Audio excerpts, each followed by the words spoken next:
এই বছৰ বাজেটত আমি আৰু যাতে মহিলাই অৰুণোদয় আঁচনি পাব পাৰে তাৰ বাবে আমি নতুন হিতাধিকাৰী সংযোজন কৰাৰ বাবে আমি আৰু ব্যৱস্থা হাতত ল'ম।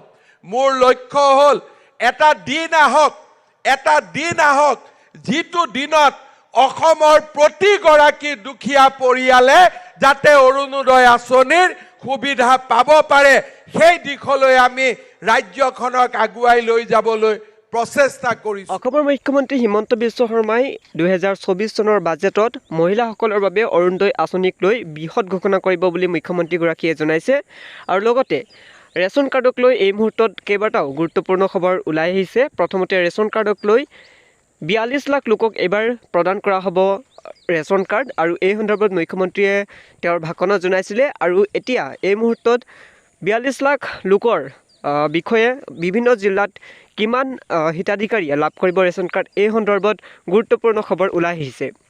কোন জিলাত কিমান পৰিয়ালে লাভ কৰিব ৰেচন কাৰ্ড এই সন্দৰ্ভত ইয়াতে তথ্য দিয়া হৈছে আৰু প্ৰকাশ কৰা হৈছে তালিকাখন। 16 পৰা 22 জানুৱাৰীৰ ভিতৰত লাখ লাখ লোকক এই ৰেচন কাৰ্ডসমূহ বিতৰণ কৰা হ'ব আৰু আপুনিও যদি আবেদন কৰিছিলে আপোনাৰ নাম থাকিব পাৰে। নতুনকৈ ৰেচন কাৰ্ডৰ 42 লাখ লোকে লাভ কৰিব। আপোনালোকে স্ক্ৰীনত দেখিবলৈ পাইছে এইকেইখন হৈছে জিলা আৰু ইয়াতে নাম্বাৰসমূহ দিয়া হৈছে কিমানজন মানুহে ইয়াতে ৰেচন কাৰ্ড লাভ কৰিব এই সন্দৰ্ভত সকলোখিনি ডিটেইলছ দিয়া আছে ডিষ্ট্ৰিক্ট ৱাইজ আপোনালোকে ইয়াতে চাব পাৰে। আজি দ্বিতীয়টো গুৰুত্বপূৰ্ণ খবৰ হৈছে চৰকাৰী চাকৰিক লৈ শীঘ্ৰেই প্ৰকাশ পাব 35,000 পদৰ বিজ্ঞাপন। নিবনুৱা শিক্ষিত যুৱক যুৱতীৰ বাবে ভাল খবৰ। নিযুক্তিক লৈ পুনৰ ডাঙৰ ঘোষণা কৰিছে হিমন্ত বিশ্ব শৰ্মাই। পূৰণ কৰা হ'ব 35,000 খালী হৈ থকা পদ। ইতিমধ্যে বেটেলিয়ান শিক্ষা বিভাগ 3য় আৰু 4ৰ্থ বৰ্গৰ বিজ্ঞাপন প্ৰকাশ কৰা হৈছে। মুঠতে 22,000 পদৰ বাবে বিজ্ঞাপন ইতিমধ্যে প্ৰকাশ কৰা হৈছে। 2 এদিনতে বিটিআৰত 12,000 পদৰ বাবে বিজ্ঞাপন প্ৰকাশ কৰা হ'ব বুলি মুখ্যমন্ত্ৰীগৰাকীয়ে জনাইছে আৰু অসমত 10,000 পদৰ বাবে বিজ্ঞাপন মুকলি কৰা হ'ব কিছুদিনৰ ভিতৰতে। মুঠ 35,000 খালী পদ পূৰণ কৰা হ'ব 2024 চনত। আজি তৃতীয়টো গুৰুত্বপূৰ্ণ খবৰ হৈছে দেশত প্ৰণয়ন কৰা 3খনকৈ নতুন আইনৰ বিষয়ে।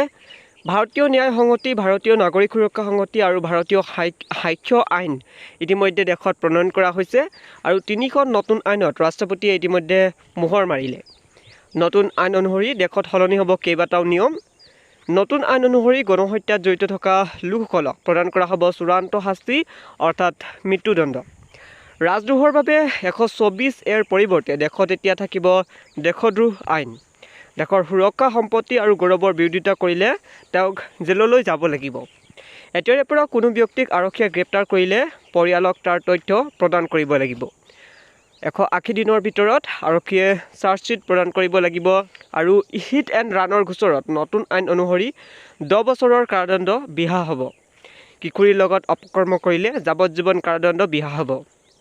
নতুন আইন অনুসৰি সন্ত্ৰাসবাদক মানৱ অধিকাৰৰ নামত নিৰাপত্তা প্ৰদান কৰিব নোৱাৰিব। আজি তৃতীয়টো গুৰুত্বপূৰ্ণ খবৰ হৈছে 31 ডিচেম্বৰৰ পূৰ্বে আপোনালোকে কেইবাটাও গুৰুত্বপূৰ্ণ কাম কৰি থওক। এইখিনি কাম নকৰিলে আপোনালোকৰ বাবে বিপদ আহিব পাৰে। ইনকাম টেক্স ৰিটাৰ্ণ ফাইল কৰাৰ শেষ সময় দিয়া হৈছে 31 ডিচেম্বৰ আৰু অন্যথা যদি আপোনালোকে 31 ডিচেম্বৰৰ ভিতৰত ইনকাম টেক্স ফাইল নকৰে তেনেহ'লে ভৰিব লাগিব বৃহৎ পৰিমাণৰ জৰিমনা। UPI একাউণ্ট সক্ৰিয় কৰাৰ দিনো 31 ডিচেম্বৰ ৰখা হৈছে। আপোনালোকে সময় থাকোঁতে এই একাউণ্ট সক্ৰিয় কৰক। বন্ধ হৈ পৰিব পাৰে আপোনালোকে এবছৰে ব্যৱহাৰ নকৰা UPI ID।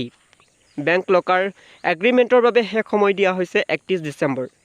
মিউচুৱেল ফাণ্ডৰ বাবে নমিনি সংযুক্ত কৰাৰ সময়ও 1 ডিচেম্বৰ দিয়া হৈছে আৰু SBI অমৃত কলশ FD স্কিমত নিৱেশৰ অন্তিম সময় দিয়া হৈছে 31 ডিচেম্বৰ।